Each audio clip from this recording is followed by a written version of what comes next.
The Lord be with you. And with your spirit. Reading from the Holy Gospel according to Mark. Glory to you, O Lord. Jesus and his disciples set out for the villages around Caesarea Philippi. On the way, he asked his disciples this question: "Who do people say that I am?"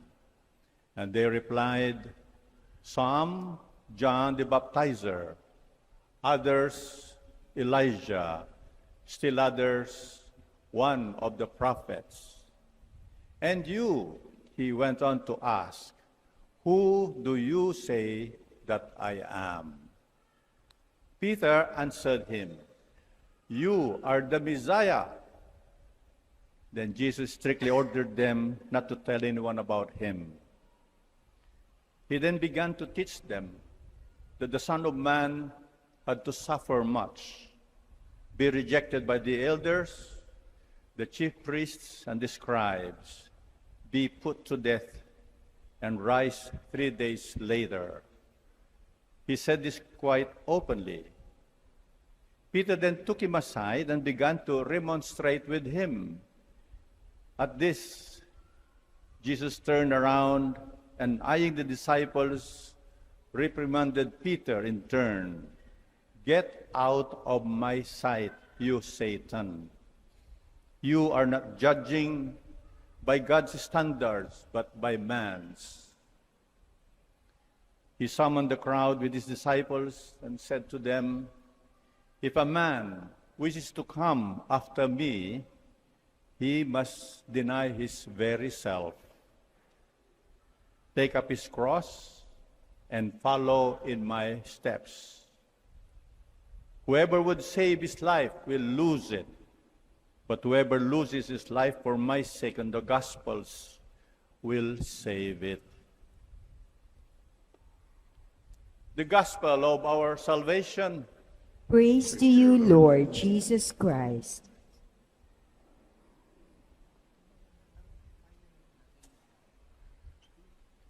Come, Holy Spirit, bless these unworthy priests, that I may share with humility and with the heart, and that people listen with the Holy Spirit in their hearts.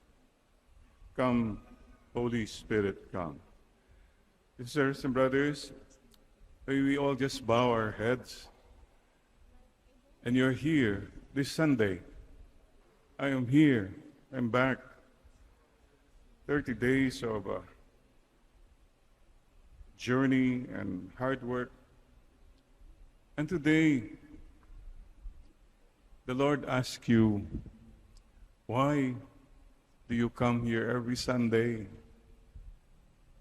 Or you join the online Mass? Sino ba ako para sa'yo? Who am I to you? Sino ba ako para sa'yo? You sacrifice. You keep coming back.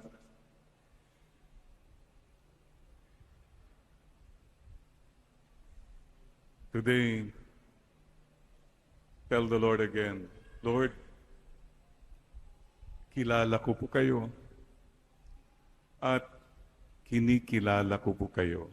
I know you and I honor you. Sana masabi mo yan. If you come here just to walang puso, wala rin. So today, let's start with that. I am here, Lord, because I love you. I'm trying to love you. Kahit papano, Lord, mahal ko rin kayo. Kahit kulang. So maraming salamat po, Panginoon. Amen. Amen. I'm happy to be back. I'm just savoring this moment. Back to the Philippines, back to Christ the King. And, you know, yung magbiyahe ka pa ng 14 hours non-stop, anything can happen. Mabuti nga non-stop eh. Eh kung nag-stop, wala na. So yun, direct flight. O sana direct na lang para hindi naman kung saan. So that's it. Thank God we are still alive. Pakisabi mo lang sa katabi mo, salamat, buhay ka pa. Salamat, buhay pa tayo. magkakasama ulit tayo. Amen. Thank you, Padre John. Amen, Lord. Amen. Today, mayroon pong kwento sa court. Trial lawyer, may witness. Tinanong niya yung nasa stand, who stabbed you? Kasi nasaksak kasi yata yan. Hindi sumasagot yung witness. Who stabbed you? Hindi sumasagot. And then the judge said, translator, translate mo yan. Who stabbed you? Sabi ng translator, sino? Si Tabio. Yun, lost in translation. Sino? Si Kristo sa iyo. That's the bottom line. Why did I go to America? And it was not easy. Going around different churches. Legwork. Why? Because a mission for the Lord. Klaro po yun. Sana po ang prayer ko po sa ating lahat. Fast forward. We will come before God face to face someday. At that point, sana masabi ko rin, Lord, alam po nyo, minahal ko rin kayo nung buhay pa ako. Yung masasabi ko, Lord, I tried my best. Hindi lang po yung ginawa ko lang kasi just for the show, just for the money. No. Sapagkat mahal ko rin po kayo. This is what the Lord is asking all of us here today. That we do not just know Him. We call ourselves Christians. Pero wala talaga sa puso eh. That's what we're praying in this Mass. That our commitment to the Lord is more personal, more real. Not for the show, not just for the obligation, but yung masasabi ko, Lord, I did my best also. Some of you here, maybe sana at the end of your life, masabi mo, Lord, I shared my blessings to people because of you. Lord, pinatawad ko yung napakasamang kalabang ko na yon because you told me to forgive him. That is the meaning of making a commitment to the Lord today. Maybe you can say, Lord, may sakit ako, but I did not complain because alam ko po mahal niyo ako. Lord, binago na ko na po yung mga sasamang ugali ko kasi hindi na ho maganda para sa iyo. God wants not only your lip service. Lip service yung daliyang magbigkas eh. God wants your life service. God wants your heart. Kaya magandang tanong, close ka ba kay Lord? Baka akala mo lang. Close tayo. May closure dapat. Sabi ni Lord, closure. Close tayo. Are you sure? Yun po. And in humility, we do this in humility. Wala po tayong pwedeng ipagyabang sa Diyos. Yung sasabihin mo, Father, nagsisilbi naman ako sa simbahan, ganito ako, etc. Hello. God wants your heart. God wants my heart. So I look back at the mission in America, I look at it as a gem. God encounter moments. What mattered most for me is that people experience God kahit papano when they joined me, when we met, encountered them. Yun po ang pinaka-importante. Never mind the long journeys, never mind yung mga abala, may mga problema, never mind, because you focus on God encounter moment. Every Sunday, you come here for God encounter moment. Sana po, keep that in mind. When you can tell the world, I don't know what you say, anong sinasabi nyo, basta importante sa akin, kahit papano, minamahal ko rin ang Panginoon ko. Yun lang po, siguro. Who is Christ for you? Thank you, and please remember you two are a gem. God, encounter, maker. You and I can make the encounter of God real. Like when you do something good, when you say something good to the person beside you. Sige nga, say something good nga sa katabi mo. Okay ka ha, salamat, huwag kang nagte-text dyan, o gano'n. That's a God encounter moment. See? You have become a gem. When you say to somebody, pinapatawad na kita, you have become a gem. Lahat po tayo, sana, let's become a gem. So, thank you very much, Lord. I'm very happy. Well, there were long drives. Thank you po, Corona, San Diego, mga kaibigan natin dyan, salamat po sa mga kaparian, the priests who welcomed us, the families who hosted, the organizers, salamat po. Chicago, wow, I went to Techni, yung bahay ng SBD doon, halos maiyak po ako. I've heard about Techni since I was 12 years old, I've never been there. And that's where all our missionary from America were coming from. Oh my gosh, we went to the cemetery. Beautiful. Sa akin, those were the gems. Never mind yung may mga delays sa flight, may mga kung anong mga rumors, forget it. That's not what's important. I am here because of the Lord. Sana rin ganun po ang ating mindset. Always focus on the Lord, not on the load.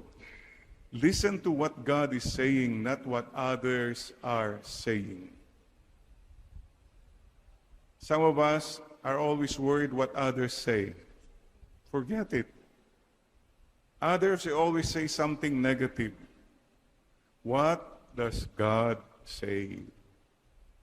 Yun lang po, then you have peace. Kung papakinggan mo lahat ang sinasabi ng tao, wala kang kapayapaan. Huwag pong patulan. I listen to God more than anyone else. So sisters and brothers, please also, the Lord tells us today, number 1, deny yourself. If you want to follow the Lord, hindi mo ma-let go mga personal agenda mo, yung mga bad habits mo, yung mga agenda, then you have not denied yourself. You have enriched yourself. Ang dami po follower daw, pero yumaman ng katakot-takot. Nakakatakot po yun. In the name of God. Mga kapatid, deny yourself. Take up your cross. Oh, sino po sa atin ang walang cross dito? Father, wala akong cross. Baka ikaw ang cross nila. Don't be a cross to other people. May I ask you again just to bow your head. Lord, help me not to make life difficult for others from now on. Ang hirap na po ang buhay. Sana po, wag ko nang papahirapan pa ang buhay ng iba. Please make that decision. Sana walang nagdudusa, naghihirap, malungkot dahil sa iyo. Dahil sa iyo ba wala nang ngumingiti sa bahay? Dahil sa iyo ba palaging takot na lahat? Nagtatago, nagplay-placing na lahat? You have killed the joy. Don't kill the joy. Mga kapatid, please don't forget, take up the cross and follow Him. Sunod lang. Keep following the Lord. Focus tayo kasi susundan natin si Mama Mary, susundan natin si Lord, makakarating tayo sa ating final destination. Mga kapatid, Deny yourself, take up your cross, and follow the Lord. Pwede po bang dagdagan ko? Deny yourself, take up your cross, follow the Lord with a smile. Ang dami sa atin dito, every morning, namimili ka kung anong isusuot mo. Susuot ko ba ito? Susuot ko ba yung, ano? Ang dami ka. Ito po sa akin, pinaka-importanting decision mo every morning, magsusuot ako ng smile. Tignan mo yung katabi mo, mukhang nakalimutan yata nagsuot ng smile. Ayan. Check lang. Yan na. Minsan po, may mga debate nung seminarista kami, magsusuot ba ako ng sutana o hindi? Susuot ba ako ng cincture o hindi na lang? Well, sa akin po, beyond that question is, sana siguraduhin mo nakasuot ka ng smile. O mayroon din, even now, a little issue, I don't know if it's little big, but mga madre, kung magsusuot ng belo or wala na lang belo. Well, for me, what matters is you wear a smile. You follow the Lord with joy. You follow the Lord, matapang ka, masungit ka, mayabang ka, sumisigaw ka. What's that? What's that? Entitlement follower. We follow the Lord in humility. You know why? Lahat tayo makasalanan. We are not better than others. Forget that mindset. We respect, we trust the goodness of God in every person. Amen, Lord. Amen. At sana till the end, sunod tayo hanggang sa walang hanggan. Persevere. Be patient, endure, and persevere till the end. And today too, let me end with saying, fools. Fools for Christ. Lahat po tayo are fools. What are you a fool? Naloko ka. Okay lang maging fool. Pero napakahirap po yung taong naloko lang, became a fool for himself. Lahat ng pera kinuha niya for himself. Lahat ng honor gusto niya for himself. That's a fool. Yun ang pinakamalaking fool talaga po. Naloko ka just for yourself. Ang dami po dyan.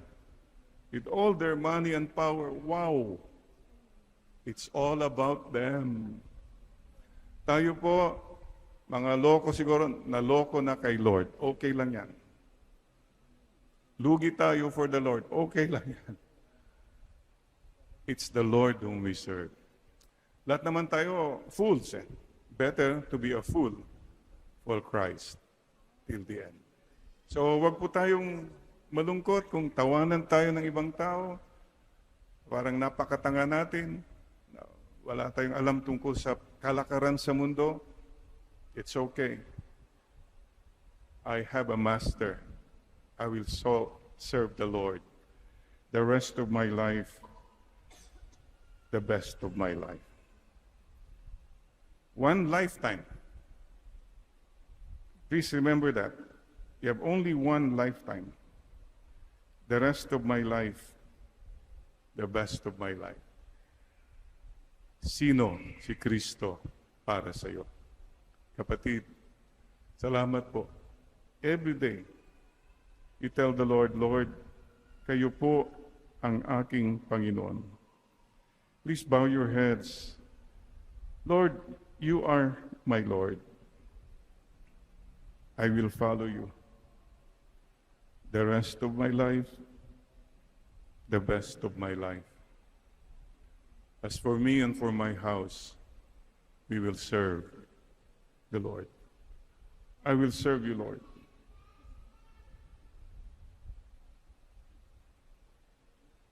I owe you everything.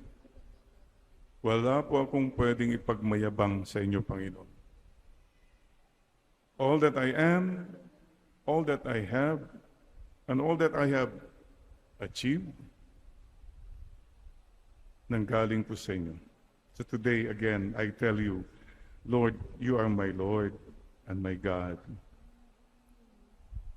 Please help me to rise above my life concerns, my problems, my agenda, and focus more on what I can be, what I can still do for you and for your people.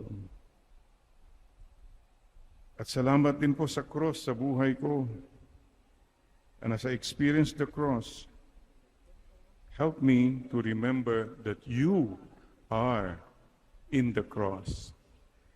Na sana po I come closer to you because of my sickness, because of my pain, my hurts. Yes, Lord. And I become a better person, not a bitter person from now on. Salamat po, Mama Mary, for teaching us to follow Jesus. Not just halfway, but all the way. At sana, Lord, reminder for us here today, help us to remember that people are more important than our gadgets, our computers, and so forth. Help us not to lose touch of people, heart to heart. So maraming salamat po, Panginoon. Stay with us. Again, who is Christ for you? Lord, you are my Lord, my God, my Master. I will serve you. Amen, Lord. Amen.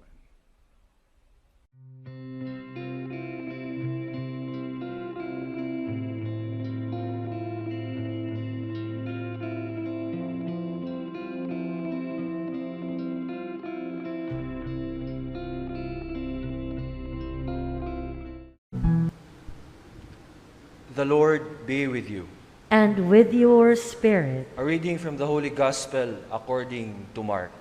Glory to you, O Lord.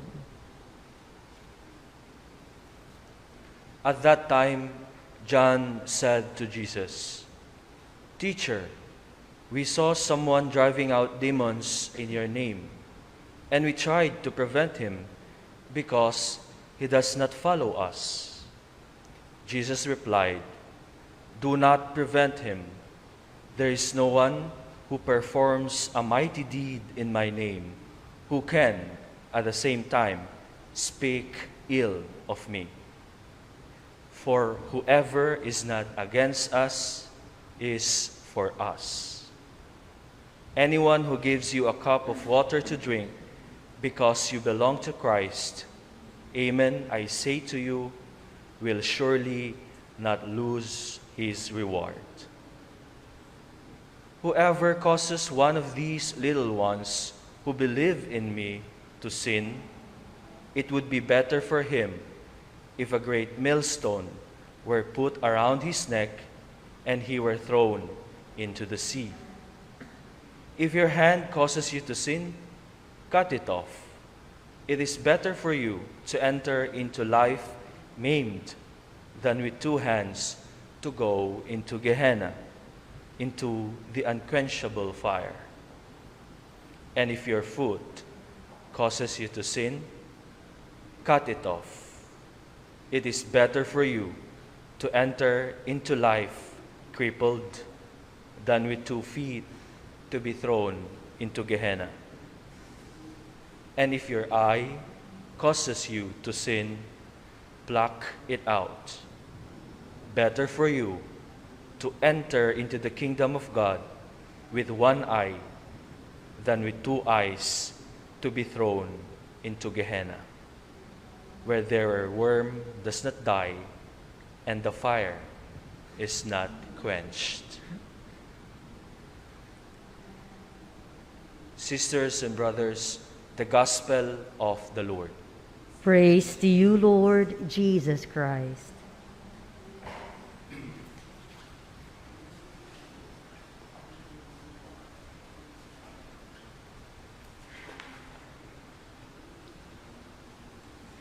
Come, Holy Spirit, bless this unworthy priest, that I may preach with humility, with love, from the heart,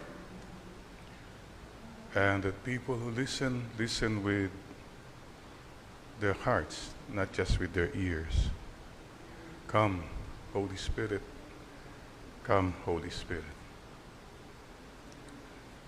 Mga kapatid, palakpakan natin ang Panginoon. Yeah. September, October na. Malapit na po ang Pasko. Once more, wala ba kayong mga kamay?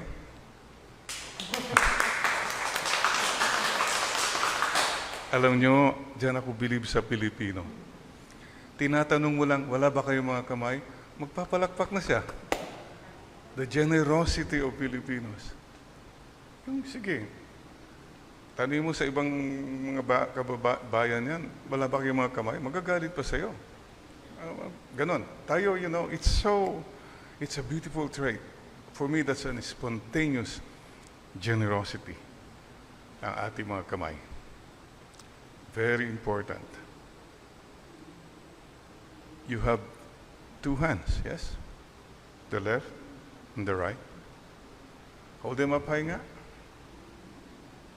Clean and bright. Ako, clean ba yan? Clap them softly. 1, 2, 3. Clean little hands are good to see. Today, the Lord talks about hands. Mga kapatid, if you look at your hands, the first thing you realize is there are people who have no hands. May mga tao pong walang kamay. O isa lang kamay. God gave you and me two hands. And these hands tell a lot of stories. Maraming kwento itong kamay na ito. Pero klaro po ang Panginoon sa atin ngayon sa gospel. Kung yung mga kamay mo na yan, ayan ang nagiging dahilan na ikaw ay nagkakasala.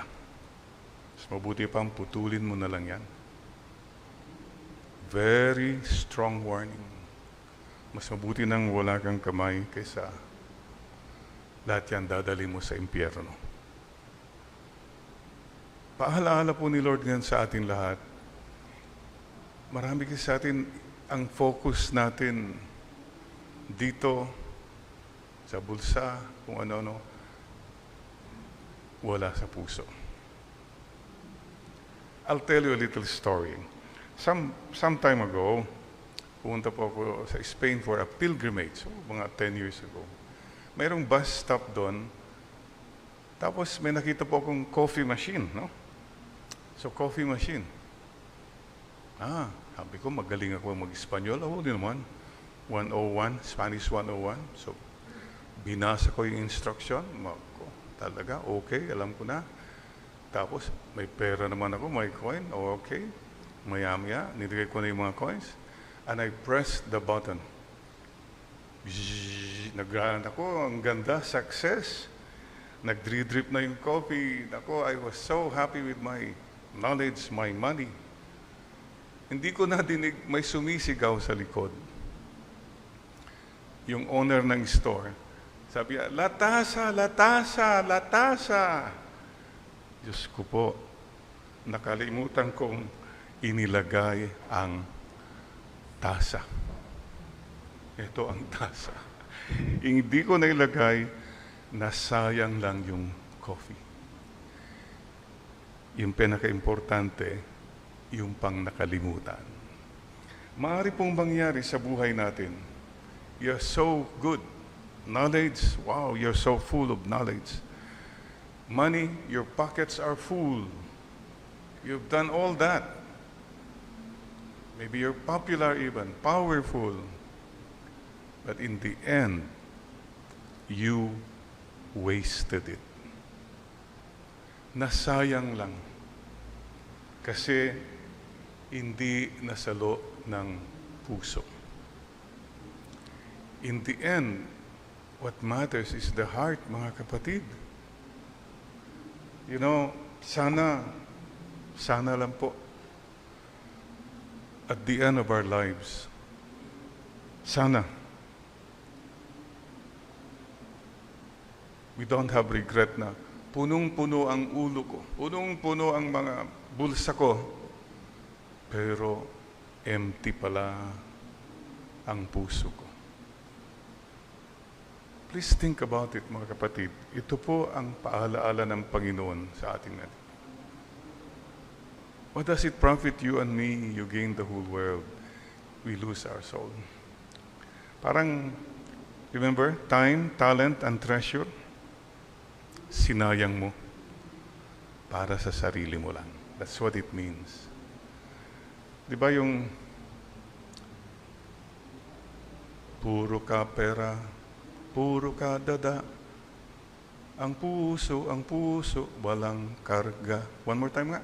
Puro ka pera, puro ka dada, ang puso, walang karga. Ito po ang paalala today ng ating Panginoon. Radical. In fact, yung first reading, ito po, makinig po kayo, mga mayayaman. Not necessarily all the rich, but those who are filthy rich. Yung yumaman sa pamamagitan ng kasamaan. Listen to this. Come now, you rich, weep and wail over your impending miseries. There is a warning from our Lord that those who become rich by dirty means, there will be an impending misery on your way. Your wealth has rotted away, your clothes have become moth-eaten, your gold and silver have corroded. Listen to this. You have stored up treasure for the last days. Ang dami ka ng nakatagong pera dyan. Especially these past days of pandemic. If you made money from these things that are happening, guys, listen to this. You have withheld from the workers their wages. Yung para sa tao sana, tinabi mo sarili mo. The Lord speaking. These are the cries of the harvesters have reached the ears of the Lord of hosts. Mayroon po mga kasalanan, sins against justice, that cry out to heaven. Mga kapatid, many who have lived in luxury and pleasures, you have fattened your hearts for your day of slaughter. Pinataba mo lang sarili mo to be slaughtered in the end. Siguro po, mahirap pakinggan, but it has to be said because the Lord is very clear. Putulin mo na yan. Yun lang ang nagiging dahilan na you have to be very radical. There are clear and present dangers to your soul, then cut it off. Mayroon po mga tao kasing ano ba tawag yung mga apartment o yung housing unit na single detached? Some people go through life so single and detached. Mayroon ding married pero detached pa rin. Kasi it's all about him pa rin. What does it mean? Yung selfishness po natin, we are detached from the needs of people because it's all about me. We pray to the Lord today, Lord, change our hearts. Sana wag nang punuin ang isip namin, gusto namin malaman lahat, malaman kung anong nangyayari at kanino. Mapuno ang aming mga bulsa, pero ang mga puso namin, Lord, empty. Wala si Lord, o nandyan man katiting, at wala tayong talagang malasakit, lalong-lalo na sa mga naghihirap, the last the lost, and the least. Sisters and brothers, it's your choice. Make a choice. You have no one, I have no one to blame in the end, except me, if I did not make the right choice. Today, let's make a choice to live for God, live with principles based on the Bible, and follow the commandments. Di ba? We're very, very careful ngayong COVID. Tignan nyo, you're so aware. Teka muna, baka may COVID siya. Baka may COVID ako. So what do we do? Protect yourself. How do you protect yourself? Alam sa atin, face mask, washing hands, distancing. The same against sin, temptation. Dapat may face mask tayo, panlaban sa temptation. Magugas tayo ng kamay, go to confession, acknowledge our sinfulness, and distancing. Alam mong, kunwari, nagpa-fasting ka, anong gagawin mo? Nandun yung refrigerator. Alam mo, paglalapit ka doon, bubuksan mo, mapapakain ka. So baka pwede mong italing sarili mo, pagdating sa refrigerator, hindi mo na maabot. Ayan, mayroon ng barrier. Kanya-kanya pong diskarte. Padre Pio has a very simple analogy when it comes to temptations. Remember, the devil is like a dog on a leash. Nakatali yun. As long as you don't come close, hindi ka niya maaabot, you're free. Pero pag nilapitan mo yan, at hindi lang nilapitan, hinanap mo pa siya, yun na. Lead us not to temptation. Ano pong temptations? Pera, power, pride, pleasures. So let's pray. Sana yung vigilance natin sa COVID, ganun din ang vigilance natin sa kasalanan. And one more thing, don't forget, COVID is not just about defenses. It's about strengthening your immune system. Yung vitamins mo, kain, and no stress as much as possible. Kasi pag napasyado ka nang na-stress, that's where sickness comes in.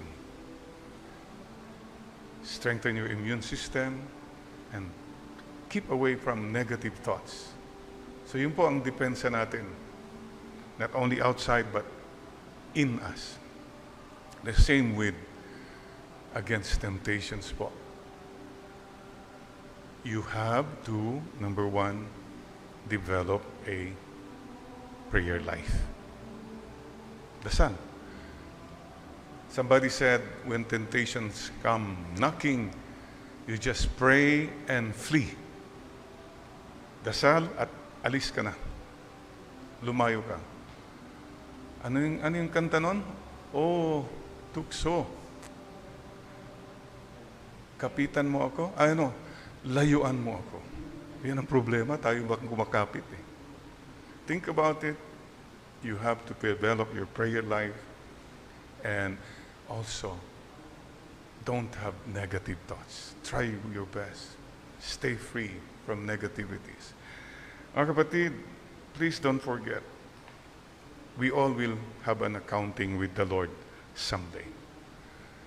Anong ginawa natin sa ating mga kamay? Speaking of which, especially po yung mga nagiging oportunista, kung kailan kailangan na tao, doon pa sila ninanakawan. I know the feeling. You know why?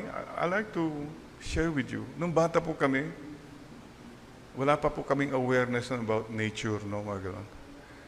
Every boy in our province, in our town, our favorite pastime was maghanap ng mga ibon and palsiitan me. You know, what did we know about nature? And you know, I must tell you, whenever I think of those days, I shudder in shame. Nagawa ko yun. Walang kasalanan ng ibon. Basta may ibon, mayroon. Alam niyo ba yung kuwan namin noon? Ang nandito, hindi po scapular, hindi po rosary, palsiit. Kasi anytime na mayroon kang makitang ibon, may bato ka na, tanggalin mo na yung ready to shoot. We had no awareness. And I did not know what reason. Wala. For our pleasure lang. Mea culpa. Mea culpa.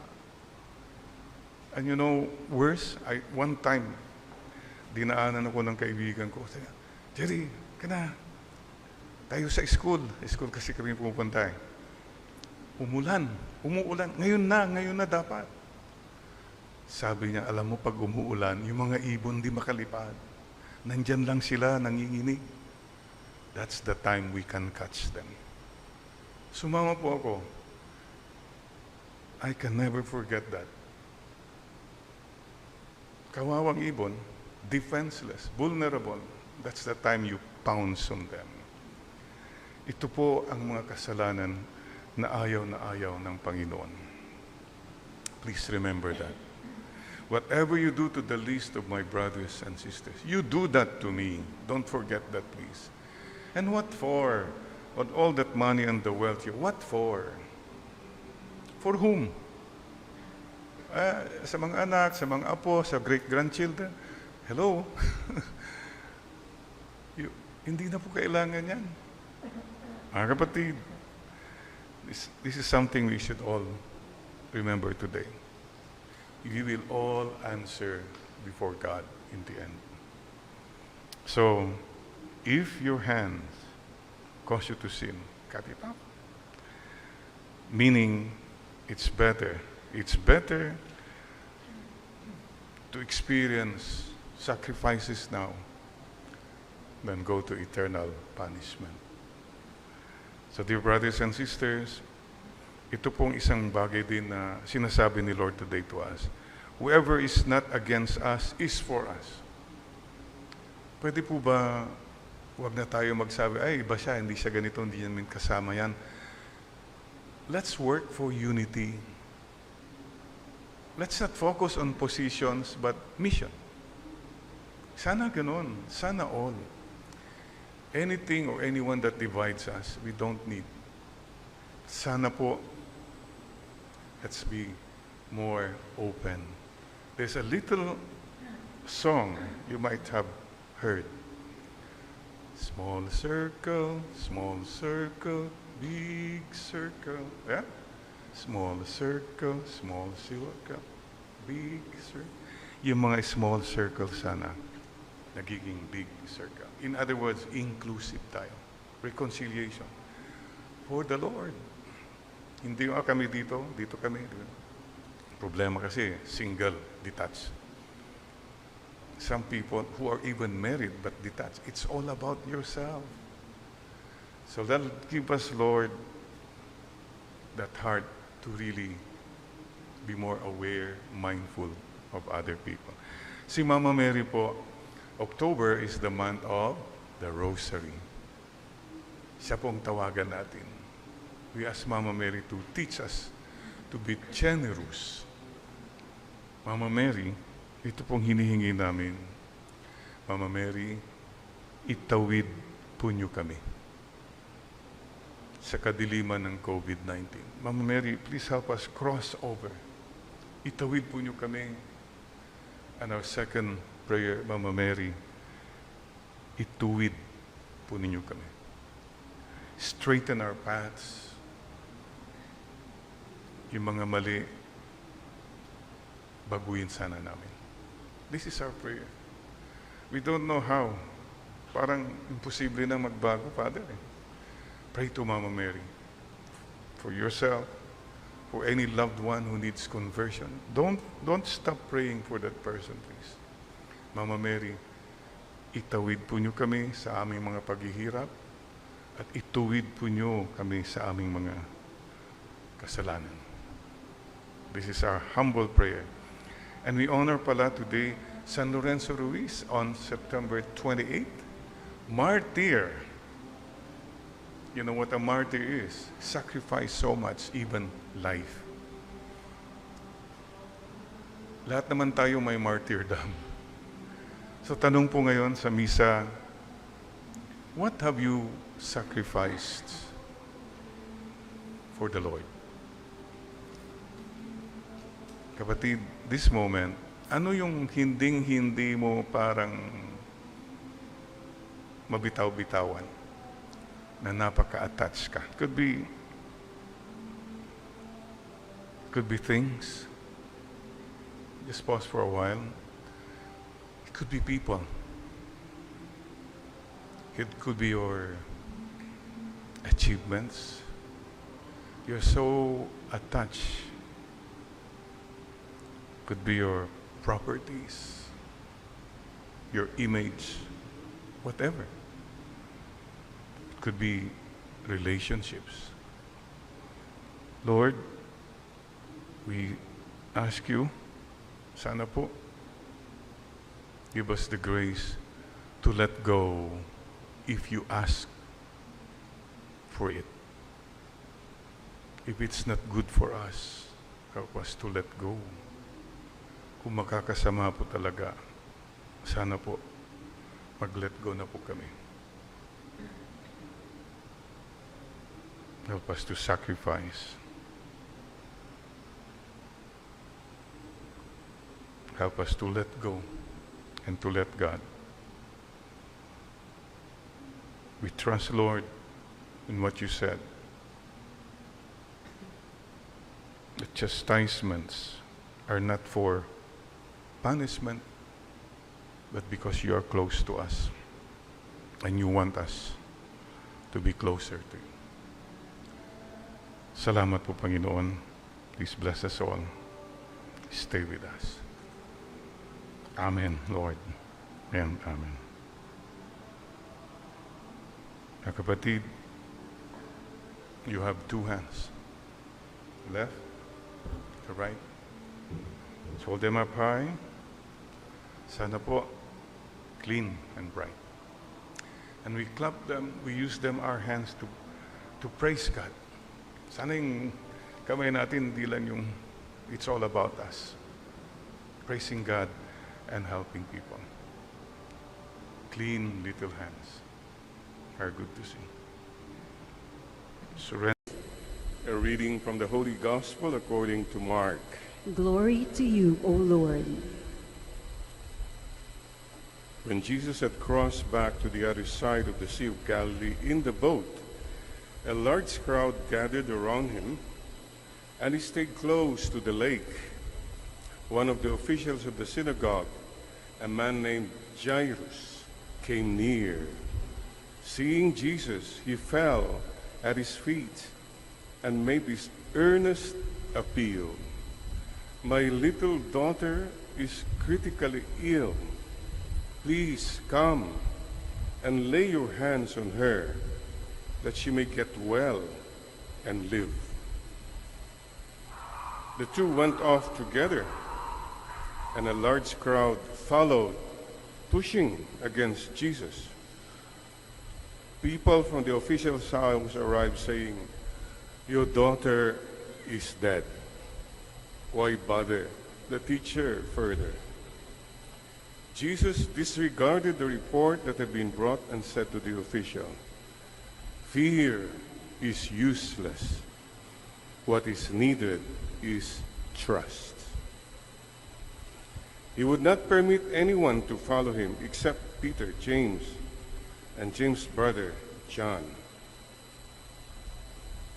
As they approached the house of the synagogue leader, Jesus was struck by the noise of people wailing and crying loudly on all sides. He entered and said to them, "Why do you make this din of your wailing? The child is not dead. She is asleep." At this they began to ridicule him.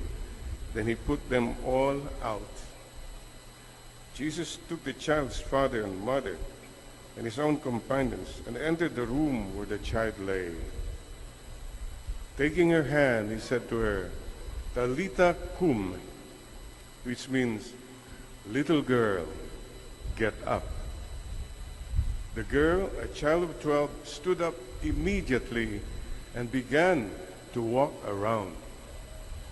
At this, the family's astonishment was complete, and he enjoined them strictly not to let anyone know about it, and told them to give her something to eat. Sisters and brothers, the Gospel of the Lord. Praise to you, Lord Jesus Christ.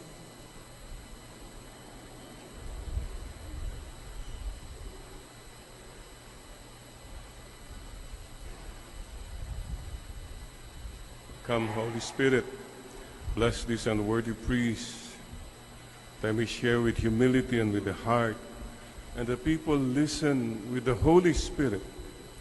Speak to our hearts. Come, Holy Spirit, come.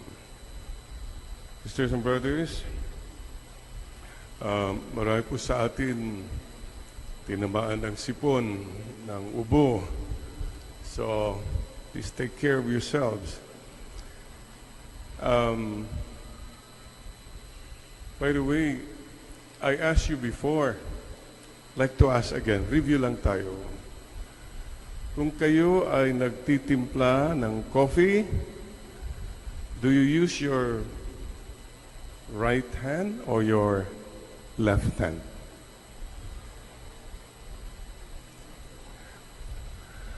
Aha. Ako po, I use kutsarita. Mainit ho yung hand. Huwag po yung gagamitin yung hand yung pang timpla ng coffee. Today, just like to remind you, the gospel is about faith. Kailangan po natin maalaala because many of us forget. We go through life. It's all about me. Ako magtitimpla niyan in my hands. Kapatid, may kutsarita. Yan ang faith.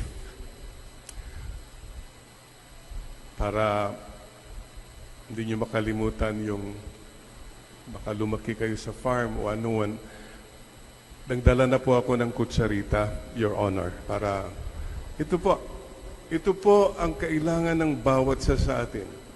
You have any problems, learn to use the kutsarita of the Lord. Ang problema sa atin, sinusolo natin eh. It's my fight, my way, my resources, my connections, my brilliance. Kapatid, there is this thing called faith in God. Trust the Lord.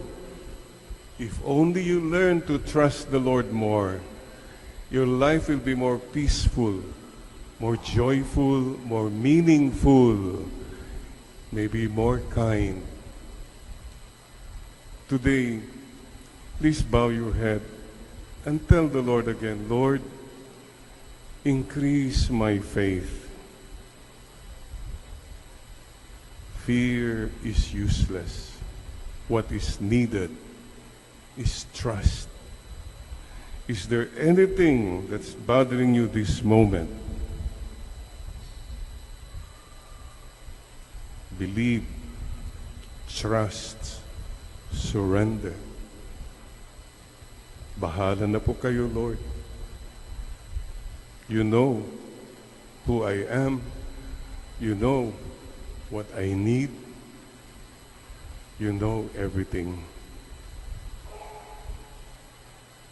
Please help me.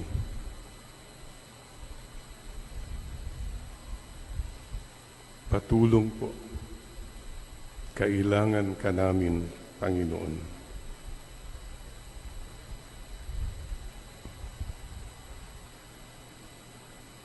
Ang kutsarita, mahalaga. Maganda sana bawat sa atin magdala ng kutsarita sa bulsa. Kaya pagka medyo naguguluhan ka, ilabas mo yung kutsarita. Thank you, Lord. Reminder po, you don't have to fight your battles alone. The Lord said, I will fight for you. Please try that. One of the most unforgettable experience ko nung punta ko sa Amerika about 2 years ago, yung sumakay po ako sa isang electric car. Wow! Umaandar na pala, walang tunog. Tapos sabi ng pamangkin ko, si James, asawa ni Mayi Soriano, Father, let's go. Let's go. Wow! Walang tunog. Wala namang... It's so different. And it's running. Very smooth. I was amazed. But when we were in the highway,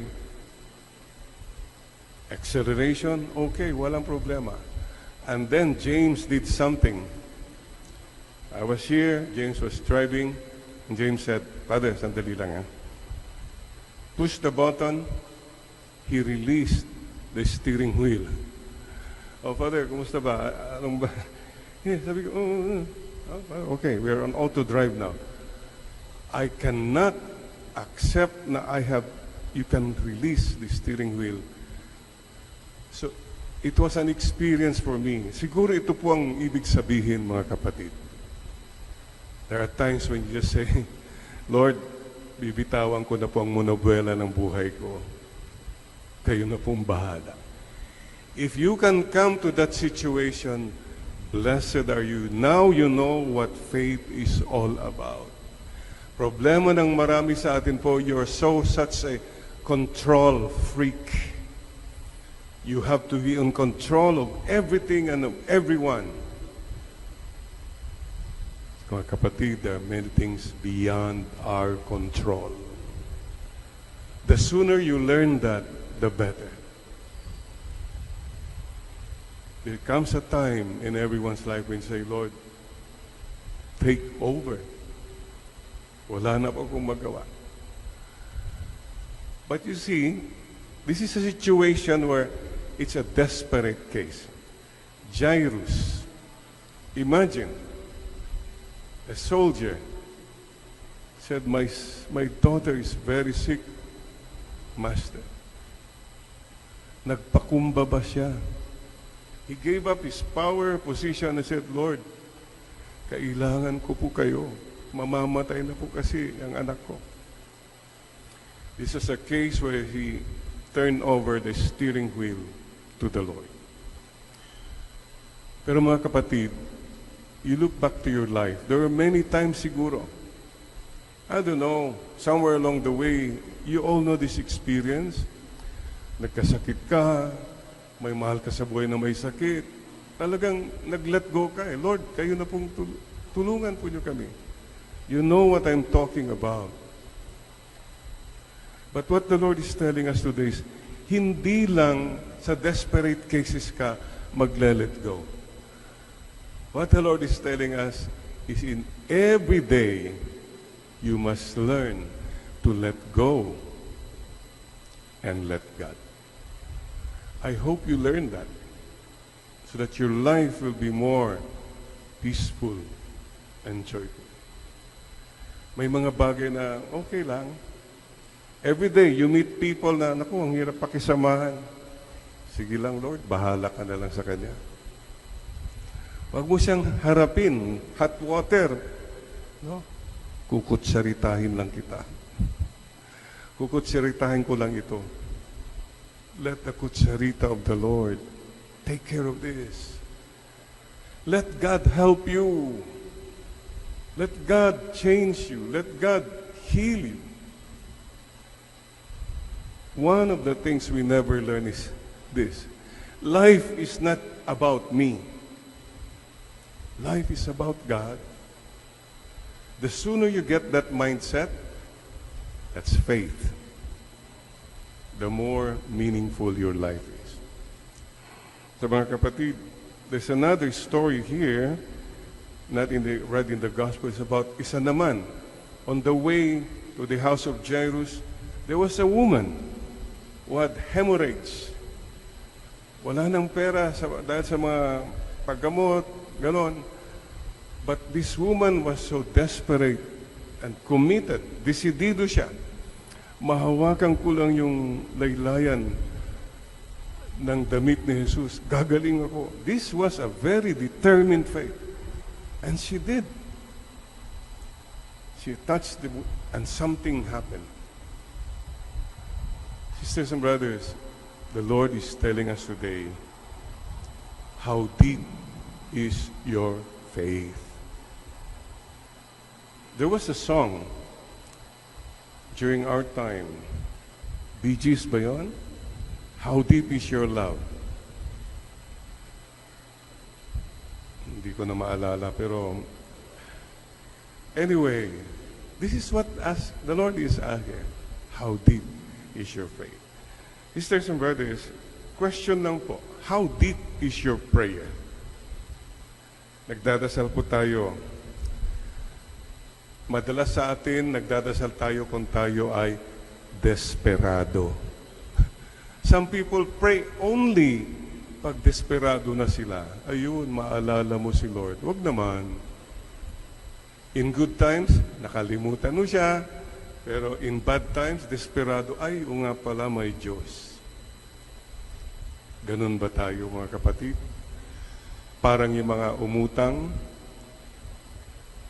nung delikado sila nang nangungutang, talagang nandyan palagi. Pero kung nakautang na, ayun, nakalimutan. Huwag naman sana tayong ganun, mga kapatid. Yung mga iba naman, nagdadasal kasi obligado. Obligasyon yan, Father, kaya tatapusin ko to. Okay, but obligasyon lang ba? Obligado ka lang, kaya ka nagdadasal? Sasabihin mo ba, Mrs., sa mister mo, sabihin mo sa akin, I love you 20 times a day, ha? Obligado ka. Siyempre, gagawin niya. Pero baka hindi na mula sa puso. Mula lang sa takot o obligasyon. Pangit po yun, di po ba? May iba naman nagdadasal para panigurado lang, Father, just in case. Kunwari, nagpungsoy siya. Panigurado lang yun, Father. Pero magdadasal naman ako ng Our Father. Ganun. Itong mga tinatawag natin na pagdadasal na kalkulado. You calculate, marami akong nagawang kasalanan, magdadasal muna ako, pampabura-bura-bura. Pero gagawa ulit ako ng kasalanan. Ganong ginagawa natin madalas. Kalkulado ang pagdadasal mo. Mga iba naman, magdadasal para pampabango. Deodorizer lang yan. So, binibigyan natin ng dasal kung ano-ano para lang baka tamaan ako ng kidlat, baka malasin ako. Marami po tayong pinanggagalingan pag tayo nagdadasal. Mayroon naman dyan, nagdadasal pakitang tao. Uy, ako nandito, front page. Lahat ng mga tao alam nila, madasalin ako. Remember this story about two men who entered the temple. One was a righteous man, said, punta sa harap. Panginoon, salamat, mabait po ako. Wala pong sinasaktan. Nagbibigay po ako. Tay, salamat po. Ganon siya. And the other one, I don't know, he was a very humble man. Hindi man lang lumapit. Sa harap ng Panginoon, doon sa dulo, sabi lang niya, Lord, patawarin po niya ako. Ako po ay makasalanan. Mga kapatid, how do you pray? Pakitang tao? Importante po mga kapatid, magdasal po tayo mula sa puso. Huwag lang sa nguso. Mga kapatid, I invite you now to say a prayer. Bow your head at pakisabi mo lang kay Lord. Lord, salamat po. And I'd like you to pray this now. Loving God. Habang binibigkas mo buong puso, bigay mong pagmamahal mo kay Lord. Lord, salamat po. Another prayer. Bigkasin mo ngayon mula sa puso. Lord, patawad po. Sorry. Pray pa more with the heart. Lord, sorry, patawad po. One more prayer. Tell the Lord with all your heart, with all your love, Lord, patulong po.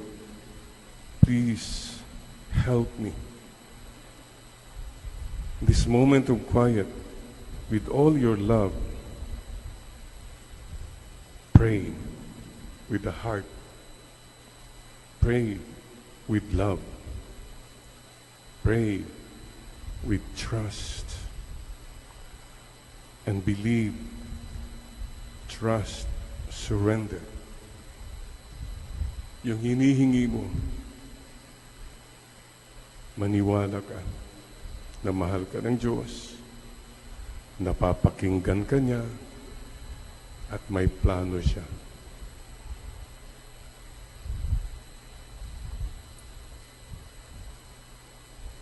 Pray with the heart. This is all that the Lord wants us today. Simplicity of the heart, humility of the heart, love in the heart whenever we pray. Pray like a child. Siguro, we can experience also now, malapit na ang Pasko. Maybe we can sing, Pasko na, O God, may wish ako. Pasko na, O God, may wish ako. Could you sing that joyfully like a child to God? Pasko na, O God, may wish ako. Pasko na, O God, may wish ako. Pasko na, O God, may wish ako. Pasko na, O God, may wish ako. Believe, trust, surrender.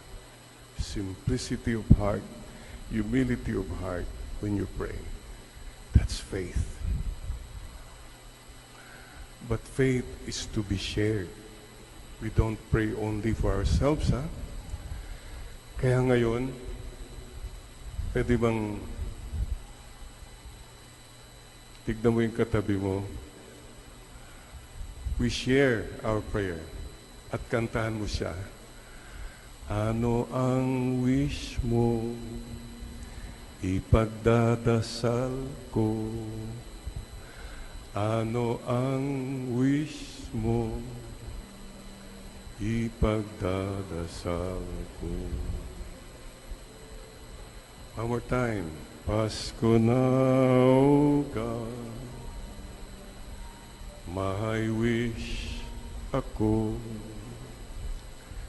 Pasko na, O God, may wish ako. Believe, trust, surrender. At sabi mo sa katabi mo naman, ano bang wish mo? Ipagdadasal ko. Ano bang wish mo? Ipagdadasal ko. We just went to a very simple experience of faith and deep, simple prayer. By the way, pagdasal natin ha, ating bayang Pilipinas, maraming mga maaring mangyari, mga nanganganib, mayroong very shaky ang situation po. May mga kaaway galing sa labas. Pagdasal din natin yung mga nagpapapasok ng mga kaaway dito, nandito na sila. So, forces outside and forces inside. And pray for peace in our country, the Philippines, and our people. So mga kapatid, just have faith. That's all. Ano man pinagdadaanan natin, sure, we solve problems, but there are always kombinasyon yan. Work and faith. At saka mga kapatid, the other day, 2 days ago, look at this. I met Kat and EJ. They've been working to have a baby for the past 3 years. Marami na silang, mga procedures, mga interventions. They tried everything. Nakukunan pa rin si Kat. Then sometime last year, or was it just this year, Kat and EJ said, no more. We just trust the Lord. Bahala na si Lord kung bibigyan tayo ng anak, sabi nila. And they focus on the Lord. They focus on their community, BCBP. They try to be active. Basta, Lord, you know everything. Guess what? They came to me about 3 days ago and said, Father, we have good news. 3 months on the way na si Kat. Because they finally said, we're letting go. A lot of things happen when you finally let go. Kunwari yung bisikleta, ang hirap mag-aral ang bisikleta.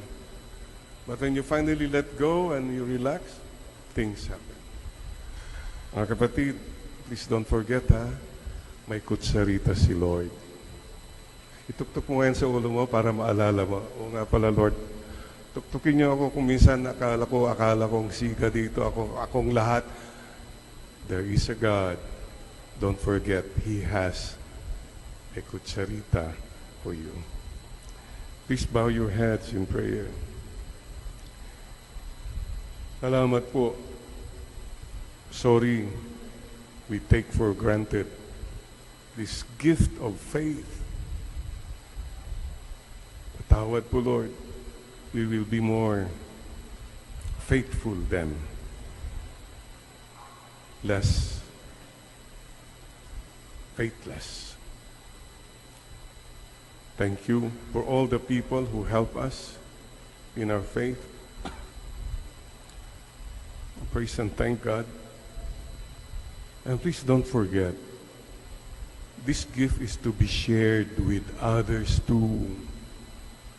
What are you doing to help others see God, see life in a more beautiful way? Let's share our faith to others. Salamat po, Panginoon. Again, with faith, with love, tell the Lord, thank you, Lord. Maraming salamat po. And Lord, sorry po, patawad po. And Lord, patulong po.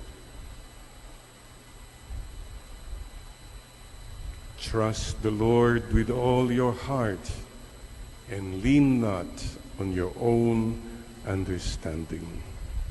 Proverbs chapter 3, verse 5.